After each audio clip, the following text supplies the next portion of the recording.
there, Shauna Karish here. And Jessie Hilligus. Yay! And we do positive reinforcement training with horses. A little bit about my background. I actually, about 29 years ago, I finished. About 39 years ago, I began working with marine mammals, and that's how I learned to train animals. It was whales, dolphins, sea lions, walruses, otters. Taught them to do all of the shows, husbandry behaviors, fun behaviors, relationship sessions, really built the emotional connection and the fun that was part of the training, yet still reaching high criteria. So after about doing that for about 10 years, maybe a little sooner, started looking into horses and kept being told that's not how horses are trained. You don't use food with horses. That's not how it's done, blah, blah, blah. And now, as we know, with, the positive reinforcement training with the exotic and marine mammals and dogs now have been widely accepted. And now it's kind of the horse world's turn. I've been working at it in the horse world for 29 years. Started with John and Beezy Madden. Is where we really kind of started putting it into practical application, the positive reinforcement, and learning how do you do it all together. And since then, I've only continued to go on and learn and educate and teach people about positive reinforcement.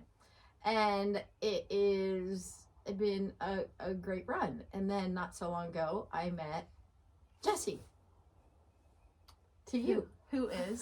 I've been doing training horses traditionally for probably, 20 some years, 25 years, something like that. And professionally, and have started a lot of young horses. And over the last year and a half, Sean and I have been working together. And I started to implement positive reinforcement in my under saddle work, and just realized after training so many horses traditionally, positive reinforcement opened a lot more doors and made things actually much easier and much, much more fun and happy for the horses. So that's where we're at now. And we love Triple Crown because, first of all, it's an amazing feed, and we use it with our training, which not a lot of people do. Yes. So we use kind of being aware of needing to have kind of a balance for their diet. But as we use food in the feeding, we want to be able to feed them as much as we want to without feeling. Jessie breeds horses, lovely hunters, but they are all rather good in the top line. Before she says they're fat.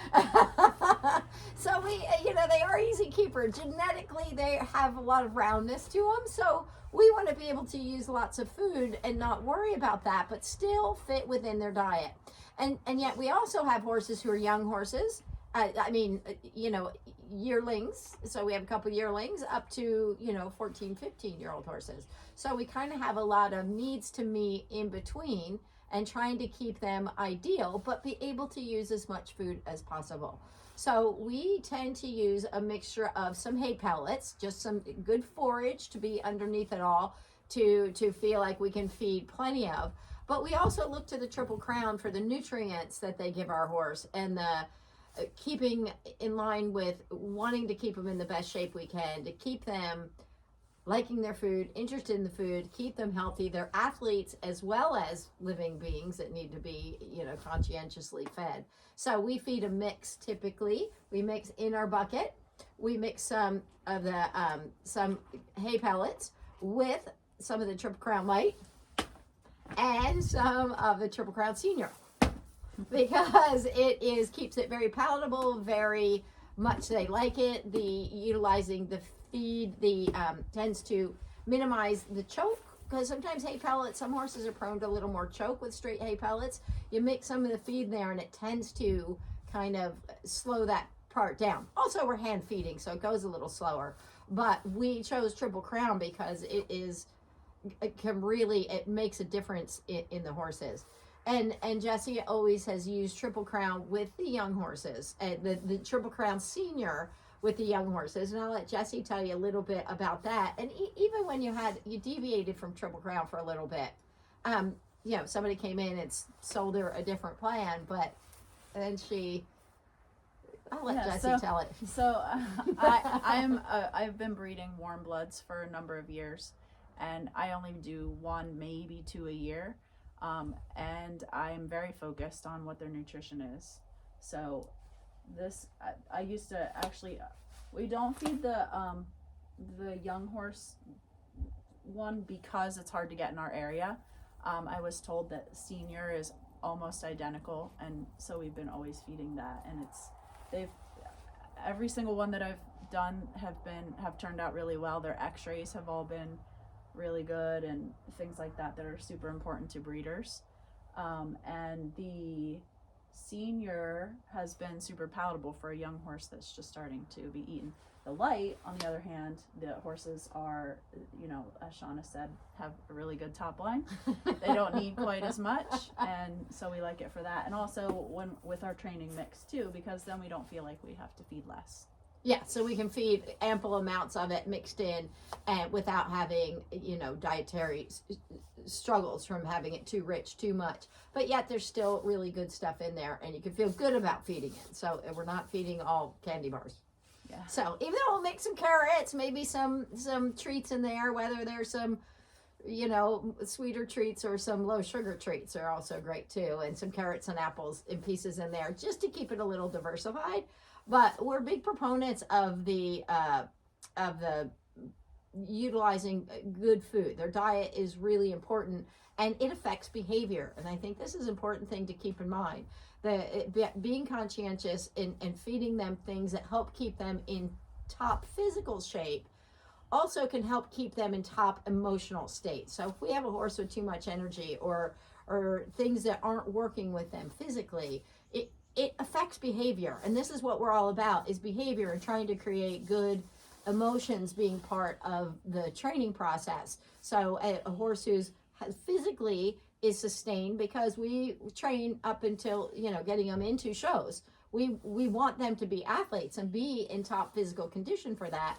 But we also know that starts even at a really basic level. If they're not getting good food, they can actually be in not such a great place behaviorally and emotionally. So we really look at keeping that, behavior to be the best it can be, starting from their physical place, and then moving into how we teach them, what we teach them, teaching them to be active participants in their training, and really moving towards a positive reinforcement training, which is, we know, has been shown over and over. It really has stellar results.